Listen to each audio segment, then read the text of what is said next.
Once upon a time, in the fertile lands of Africa, there was a kingdom that thrived in wealth and prosperity. The ruler of this kingdom was a strong and wise king named Adebayo. Loved by his people, King Adebayo was known for his fair governance and generosity. But over time, the fortunes of the kingdom began to change. Drought had ruined years of bountiful harvests. The crops dried up, and the water sources dwindled. The people were struggling with hunger and thirst, and the kingdom's treasury was quickly depleting. King Adebayo was desperate to find a solution to relieve his people's suffering and restore the kingdom to its former glory. One day, King Adebayo's advisors and chiefs gathered in the throne room. Their faces showed worry and helplessness. One of the advisors spoke urgently. "Your Majesty, the kingdom's treasury is almost empty. The drought has destroyed our crops, and the people are growing restless. We need to find a solution quickly." King Adebayo replied with determination. "We must find a way to restore our wealth,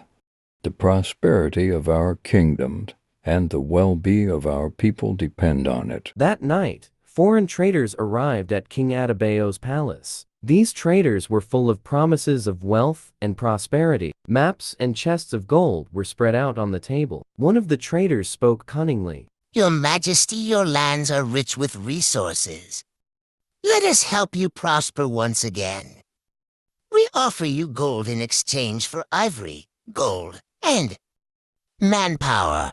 King Adebayo, hesitant but resolute, replied, "If it is for the good of my kingdom, so be it." The next day, soldiers began rounding up the villagers. Their faces were filled with fear and confusion as they were chained and loaded onto ships. Families were being torn apart, and cries filled the air. One villager cried out desperately, "Please, we are innocent. Let us go." The soldiers sternly commanded. "Orders from above, everyone on the ships." Days turned into weeks, and King Adebayo began to bathe in gold and riches. However, he turned a blind eye to the pain and suffering of his people. He had traded their lives for wealth, but he couldn't foresee the consequences of his actions. King Adebayo's treasury overflowed with gold and precious gems. As he walked through his palace, the glitter of wealth dazzled his eyes. But this wealth did not bring him peace. Alone at night, the cries of his people echoed in his ears. The inability to alleviate their suffering weighed heavily on his heart. One day,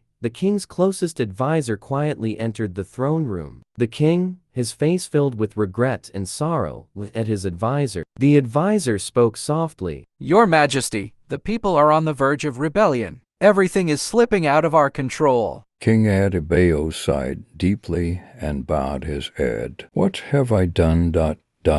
How could I have ignored my people's suffering?" As the kingdom slowly crumbled, unrest and anger grew among the people. The villagers began to rise against the king's betrayal. Once loyal to him, they now resisted his tyranny. Villages that were once lively had now become abandoned and desolate. Homes turned to ruins, and the streets were empty. A villager, standing in front of his destroyed home, whispered, "We were once a happy village. Now, only ghosts remain." King Adebayo, looking out from his palace window, shed a tear. The desolate landscape of his kingdom reflected his regret and helplessness. He finally understood that true wealth lay not in gold, but in the hearts and souls of his people. This tragic tale tells the story of King Adebayo's greed and betrayal. It serves as a lesson about what true wealth really means. Greed not only destroys the king, but also the soul of an entire kingdom. In the end, King Adebayo's story reminds us of the high cost of greed and betrayal. The tragic fall of a king who sacrificed his people and kingdom for wealth remains a bitter lesson in the dusty pages of history.